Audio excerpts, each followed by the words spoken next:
You know what you don't want in a gale. You don't want to feel sick.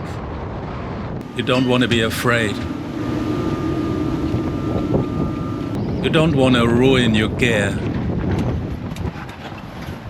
You don't want beer cans flying past your ears. You don't want to have to go up on the foredeck. You don't want to crash into land. How can I sail in a gale and feel safe? Or even better, how can I sail and enjoy the beauty of the gale? The waves, the sky, my own boat. This video has got two parts. First, how can I prepare for a gale? That's the technical side. And then, how can I sail a gale? That's the navigational side. There's easy talk about gales, especially in YouTube videos. So what do I mean with gale? I mean sailing in winds between 28 and 47 knots. That's force 7 to 9. More than that, force 10 and so on. That is about surviving. That's not about sailing. You may see it differently if you are a regatta sailor, but me, I'm only a touring sailor. How can I prepare for a gale? Once the gale is here, there's hardly anything I can do, just sit, lie down and watch. That's why the time before the gale is so important. I need to have enough food that I can shove into my mouth instantly. I cook in advance, boil eggs, bake bread. I have enough water at hand. My usual dishes are round, they fly over every fiddle. I eat from square Tupperware with lids, uncool but safe. My wind generator stops at 30 knots and makes strange noises. I charge the batteries as much as possible. I'll need power for the autopilot. I charge the handheld radio, torches, satellite phone, mobile phones, power banks.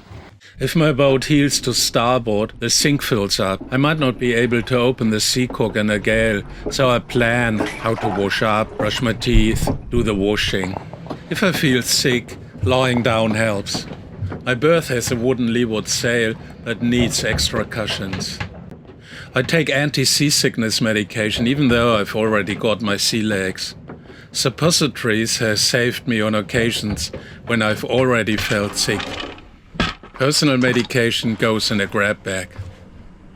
Rain jacket, trousers, life jacket are within easy reach. Anything that can fly will fly. Scissors, books, beer tins, everything. You don't want to go on the foredeck in a gale. If you do, a lifeline is installed. Anything that can flap will become a whip. Is the dinghy lashed down securely? Do the furling lines for the sails run freely? My anchor can slip and bang. Is it secure? Should I lock the anchor locker? And then it's a case of waiting for the gale.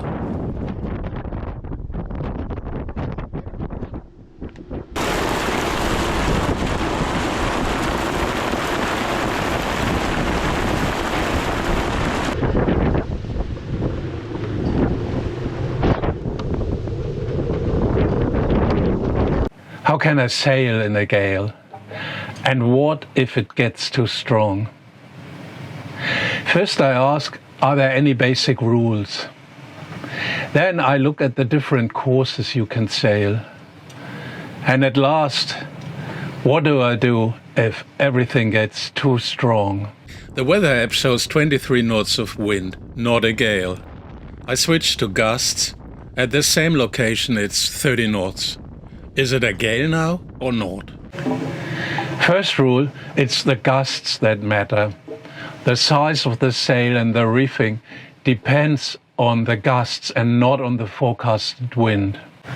Second rule, whether and how long you can sail in a storm depends on the waves. And they are always different. High swell, but fairly harmless. It comes every 12 seconds. You might even sail it. It's worse when it breaks. It can smash a window or capsize Reykja. The formula is 40% of the boat's waterline length. Reykja has a waterline length of 10 meters. 4-meter high breaking waves will capsize her. Here the sea is choppy, a mix of swell and waves, lower, but they come every 7 seconds. That makes them steep. Sailing close hauled would be tough, very tough. How long I can sail in a gale, that depends on my course. Do I sail upwind, reaching, or downwind? On a close-hauled course, the wind comes almost from the front. Here, the waves decide everything. Either the boat gets stuck in the swell, or it glides over the waves. Bearing away 10 degrees of the wind can make a huge difference. Sailing against the wind is one of these courses that is more or less unpleasant. You're not fast, the boat heels over quite a lot, and you're bumping into every sea that comes across you. And it'll be like this for 3 days now.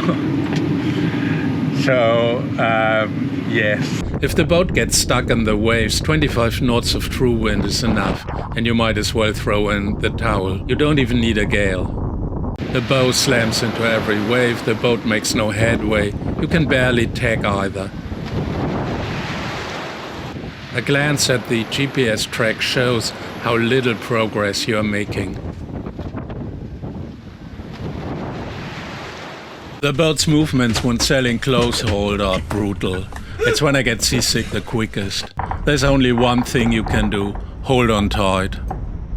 Sailing close to the wind has one advantage. Steering is easy, every boat is windward seeking and finds the close-hauled course of its own. Reykja doesn't even need a wind vane when sailing close to the wind.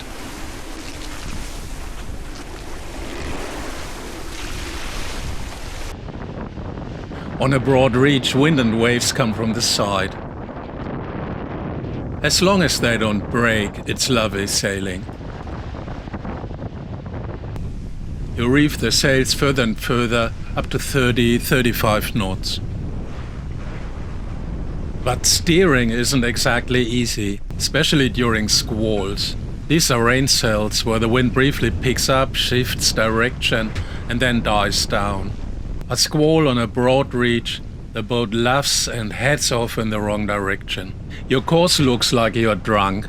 The wind vane can't hold its own. I either need the electric autopilot, which I can set a course for, or I have to steer everything myself. No problem with a large crew, but a real one when sailing alone. Sailing downwind, wind and waves come from behind. This is the situation on classical trade wind routes like as the Milk Run. Sailing downwind is quite comfortable. The boat is upright and there's considerably less headwind on board. But there are 2 problems that need to be solved.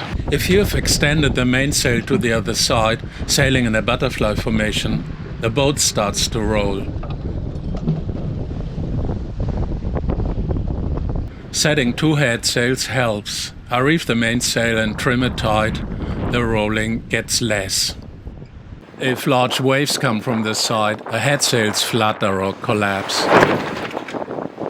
The spinnaker pole helps, it keeps them taut.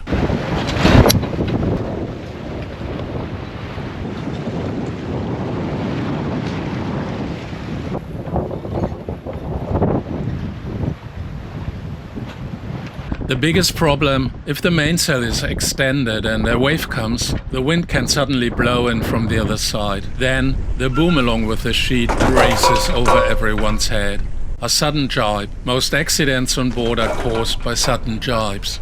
To counter this, I set a boom preventer, a rope that secures the boom even if the wind shifts. The hardest part is steering downwind. Every wave tries to knock the boat sideways from behind. 3 big waves in a row and the wind vane steering can't hold the course. Then the autopilot has to steer, or both, or the crew. And that's fine art. You have to anticipate the direction and force of the waves in advance. From 35 knots wind on, I have extreme difficulty steering. And then you stop sailing and heave to.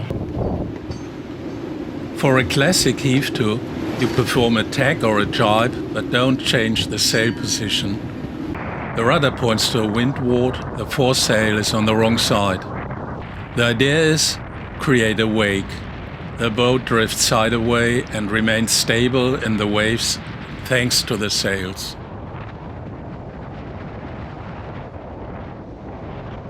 The boat is at a 60-degree angle to the wind and drifts sideways. However, on my catch the classic maneuver doesn't work. I'm still sailing too fast, 3 to 4 knots. When I heave to, I leave out the head sail, only the mainsail remains up, reefed. I turn the rudder to windward as far as it will go. The drift will reduce to 1.5 knots. I must admit it's a bit scary to sit in this boat during a gale. You just get the idea it's such a small boat on this vast ocean with its angry seas. All you hope for is that nothing crashes. You don't want to leave this warm saloon and get out into the winds and into the wet. And you can only heave to if there's no land to leeward. And what if the wind picks up, the waves start breaking and threaten to capsize Reykja? That's the survival mode, force 10. I've got a Jordan Drogue sea anchor just in case, but I hope I will never use it.